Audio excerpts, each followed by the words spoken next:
Patrick Henry was an American attorney, planter, and orator, well known for his declaration to the Second Virginia Convention, "Give me liberty or give me death," in 1775.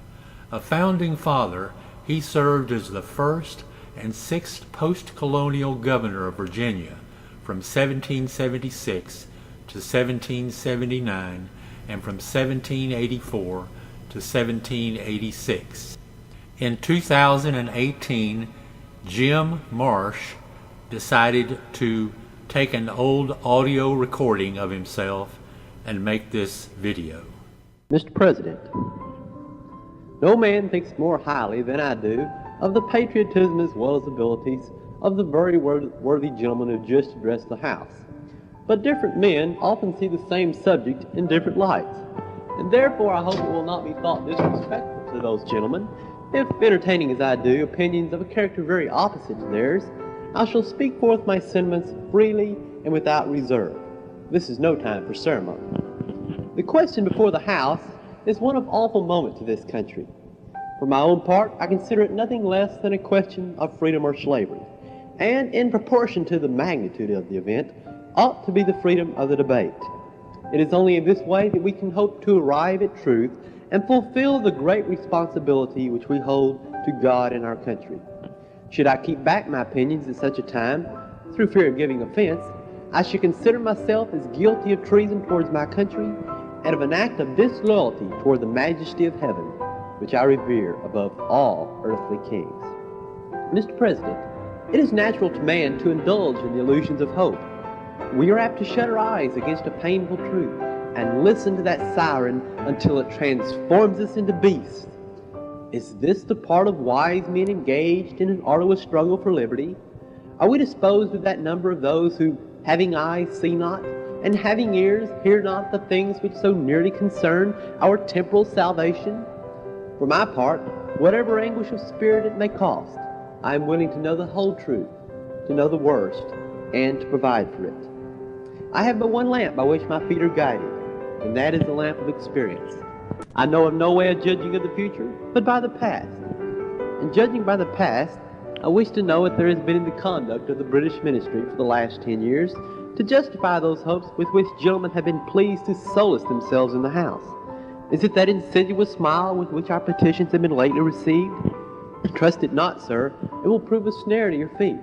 Suffer not yourselves to be betrayed with a kiss. Ask yourselves how this gracious reception of our petition comports with those warlike preparations which cover our waters and darken our land. Armies necessary to a work of love and reconciliation? Have we shown ourselves so unwilling to be reconciled that force must be called in to win back our love? Let us not deceive ourselves, sir. These are the implements of war and subjugation, the last arguments to which kings resort. I ask, gentlemen, sir, what means this martial array, if its purpose be not to force us to submission? Can gentlemen assign any other possible motive for it?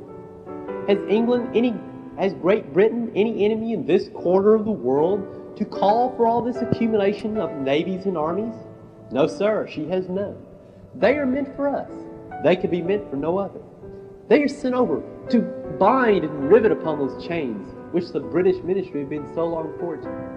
And what are we to oppose to them? Shall we try argument? Sir, we've been trying that for the last 10 years. Have we anything new to offer upon the subject? Nothing. We have held the subject up in every light in which it is capable, but it has been all in vain. Shall we resort to entreaty and humble supplication? What terms shall we find that have not already been exhausted? Let us not, I beseech you, sir, deceive ourselves longer. Sir, we have done everything that could have been done to avert the storm which is now coming on. We have petitioned, we have remonstrated, we have supplicated, we have prostrated ourselves before the throne and have implored its interposition to arrest the tyrannical hands of the ministry and parliament. Our petitions have been slighted, our remonstrances have produced additional violence and insult, our supplications have been disregarded, and we have been spurned with contempt from the foot of the throne. In vain after these things may we indulge the fond hope of peace and reconciliation. There is no longer any room for hope. If we wish to be free, if we mean to preserve and violate those inestimable privileges for which we have been so long contending, if we mean not basically to abandon the noble struggle for which we have been so long engaged, in which we promise ourselves never to abandon until the glorious object of our contest shall be obtained, we must fight. I repeat it, sir, we must fight. An appeal to arms and to the God of hosts is all that is left us. They tell us, sir, that we are weak, unable to cope with so formidable an adversary. But when shall we be stronger? Will it be the next week? Or the next year? Will it be when we are totally disarmed and when a British guard shall be stationed in every house? Shall we gather strength by irresolution and inaction? Shall we acquire the effectual means of resistance by lying supinely on our back and hugging the delusive phantom until our enemies shall have bound us hand and foot? Sir, we are not weak if we make proper use of those means which the God of nature has placed in our power.